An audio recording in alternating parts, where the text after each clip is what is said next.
Hello, welcome to this video. I recently shot a video called Why Modern Jazz Musicians All Sound the Same, and I thought this video would get like 500 views, no one would watch it. I thought it would be some esoteric philosophical ranting about the modern music scene. This video has done 10 times the normal views that I would get on this channel, so I obviously pushed a button, so I thought I'd film a couple of responses. I've just filmed a video where I've responded to a lot of the comments, right? But there was a lot of people in the comments that said what you're saying about jazz is true of the whole cultural sphere, all right? Films, art, music, television, all sorts of artistic content is suffering from the thing I was talking about in that video. So I thought what I'll do here, because I agree 100%, is I want to explain a little bit the wider cultural context of where jazz sits right now and how it sits within that. Right, so I'm going to do that right now. So if you want to sit back and have a listen and see whether you agree or not. So I think that music, art, all of it, right, what fundamentally is going on with the arts is negotiating between perfectionism and hedonism, all right? Hedonism can be seen like the chaotic matter of the universe. It's all chaos, and perfectionism can be seen as order. When you're an artist, you are totally aware that you're trying to negotiate your way through creating something that pulls those two ideas together, right? You're trying to create something which is perfect. Now, I describe perfection as tied to the grid.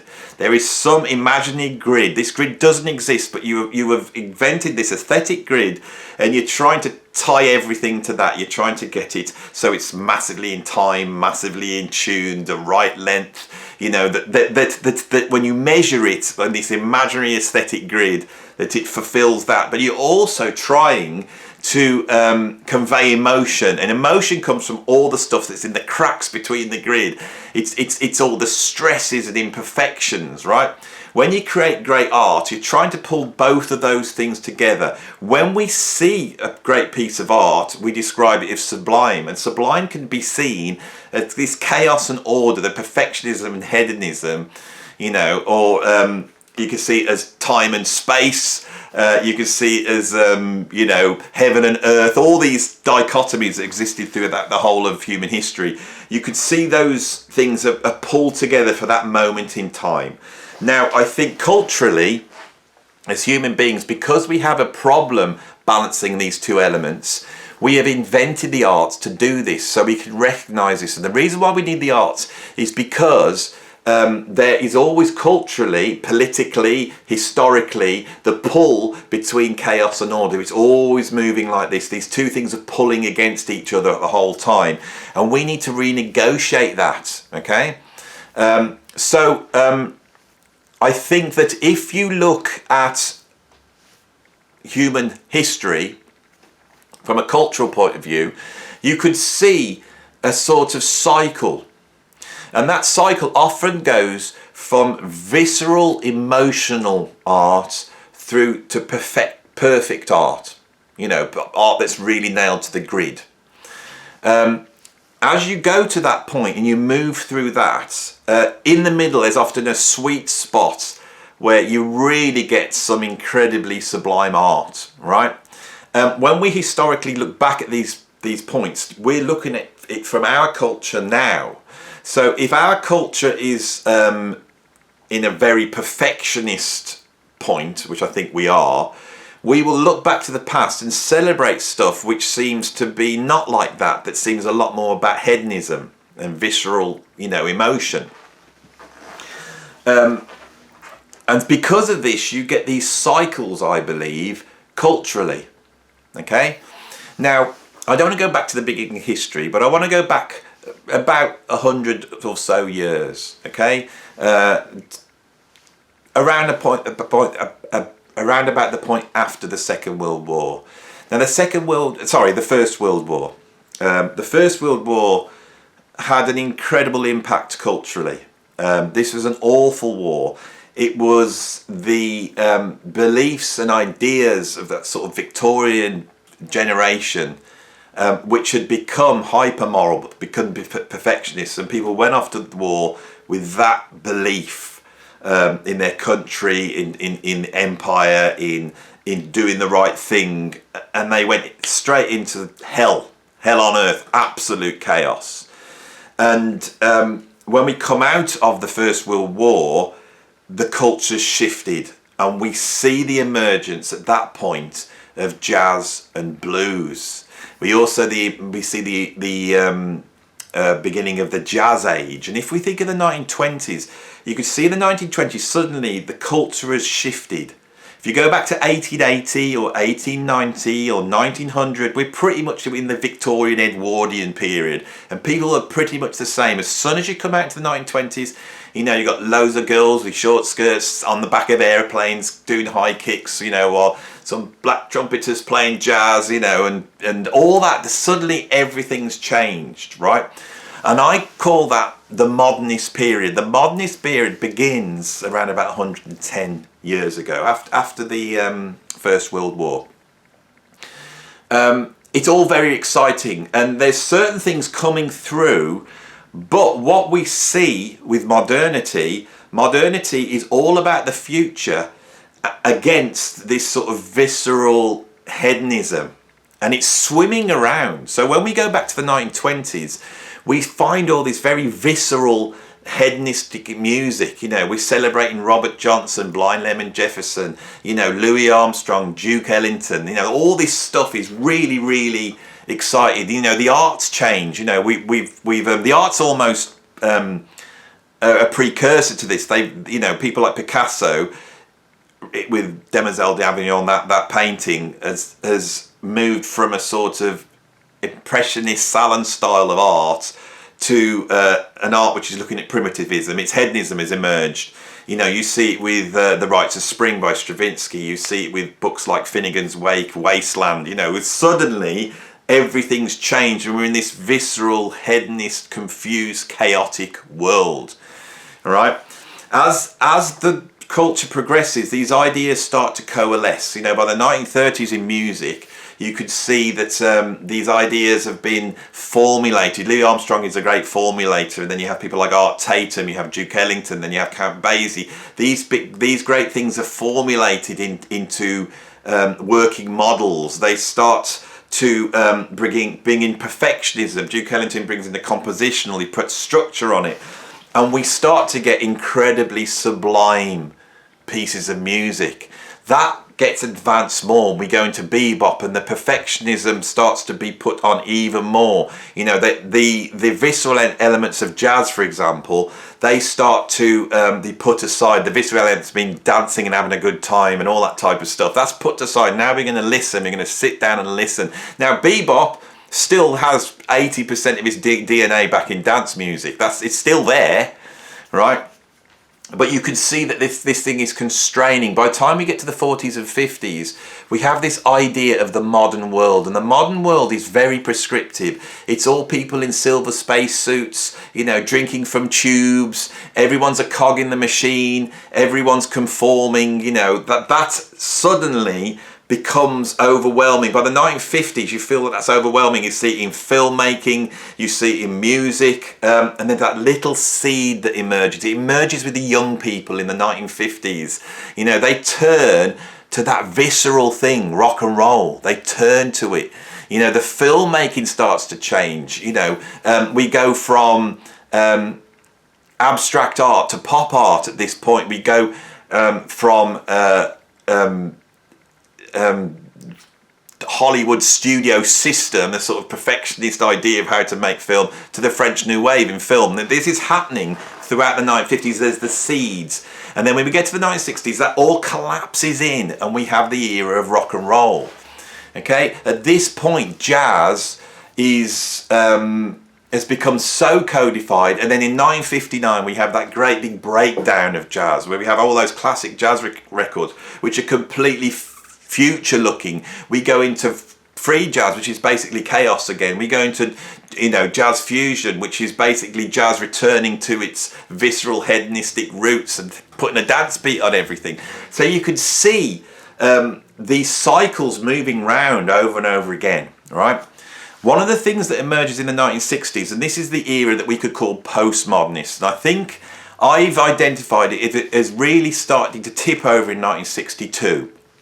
1962 things start to change, and again, if you look at somebody in 1970 and compare them back 15 years to 1955, it's two different types of people. But if you take someone from 1955 and then take them back to 1945 or 1935, they're a similar type of person. That's the only way I can explain this, right? So what we move from modernity to post-modernity is, rather than celebrating people being a cog in the machine, right, of being part of the group, that sort of futuristic, the Jetsons view of humanity, where we're all living in our little,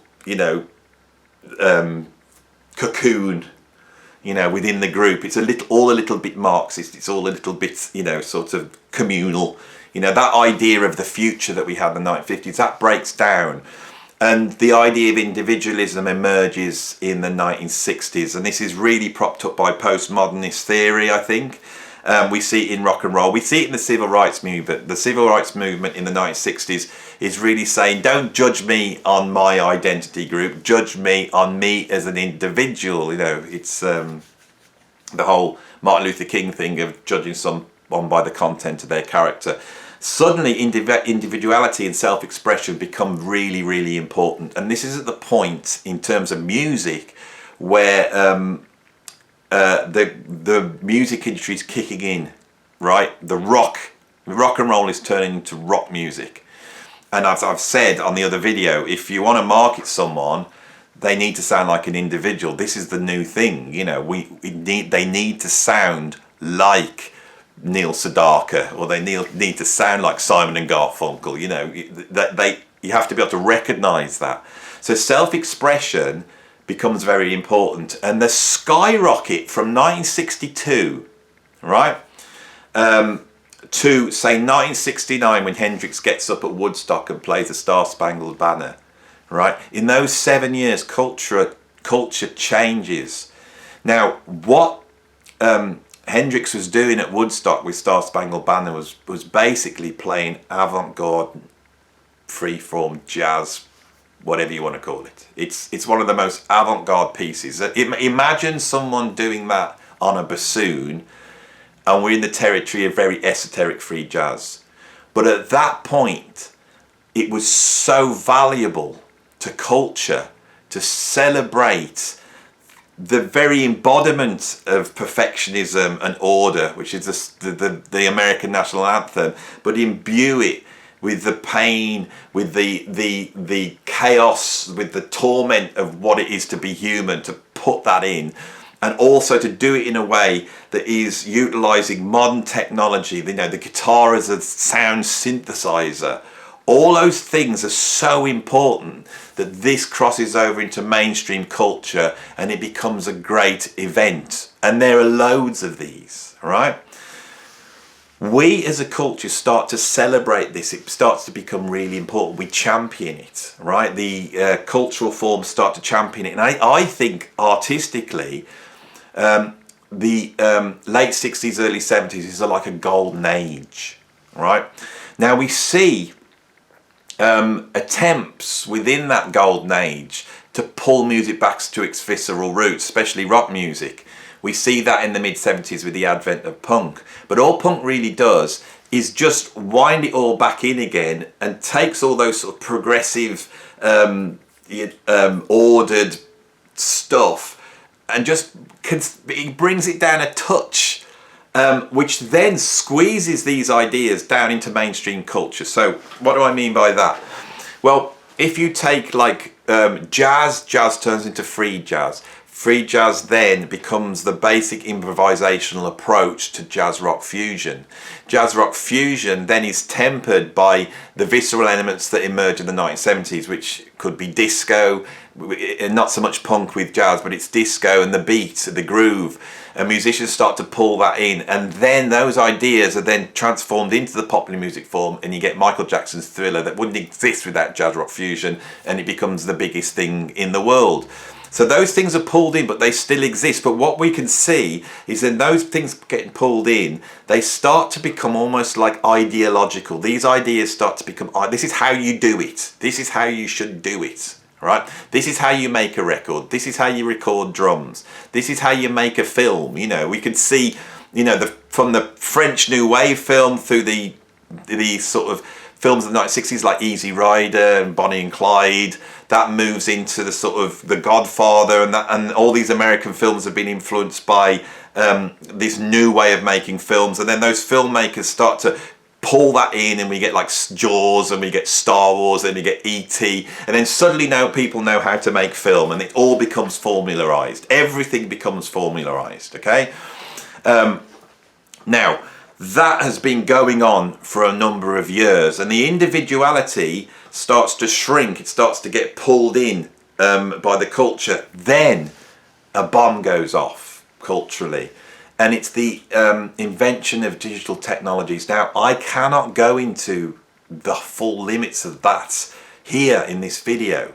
You just have to, because you all know it. You know that the advent of digital technologies did so many things culturally that it's affected it on a massive level. Suddenly, if you've created a piece of art, like you've got a photograph of a painting or a piece of music, digital technology can copy that and replicate it instantly, so that you can't tell the difference. You know, when you listen to a digital recording, you hear numbers of analyze the sound, and then those numbers are going into an audio card in a computer and turning those numbers back into the sound, and we can't tell the difference. It sounds like the sound. You know, that replicates directly. Before then, you had to sort of record something across, and it degraded. There was entropy in the system, but there isn't anymore. And with the advent of the internet, you can then take that digital piece of art, stick it on the internet, and it replicates 1,000,000 times, 1,000,000,000 times. Once things are numbers, you could start to manipulate them. We're now at a point where people are starting to worry about AI and how do we control AI. And so there's the smaller implications of AI, is that, you know, what if AI starts creating art and no one can tell the difference? All the artists are out of a job. But what if AI, what if we lose control of AI? You know, what if, you know, some foreign power that we don't like starts to use AI against us? You know, are we going to end up in some totalitarian state where everybody is monitored? And then people look to the internet and they see that that's going on. Suddenly there's this whole cancel culture thing. There's this whole woke thing where people, some people are really ensconced within their identity group. And that is dogmatic, and it can't be questioned. You know, that those things are there and they're set in stone. We're no longer looking at somebody and judging them on the content of their character. We're judging them entirely now within their identity group, and there are a whole set of suppositions that go with that. And if you question that, then you are questioning something that can't be questioned, and you need to be silenced because it's proof of your sort of heretical view. But on the other side of the political spectrum, we are going to a point where the control over redistribution, we're losing that. You know, you know, companies are getting bigger, they're making more and more money, they can sell stuff to us, it's so much easier. You know, they can get inside our minds, and that control, that perfectionist grid is coming in.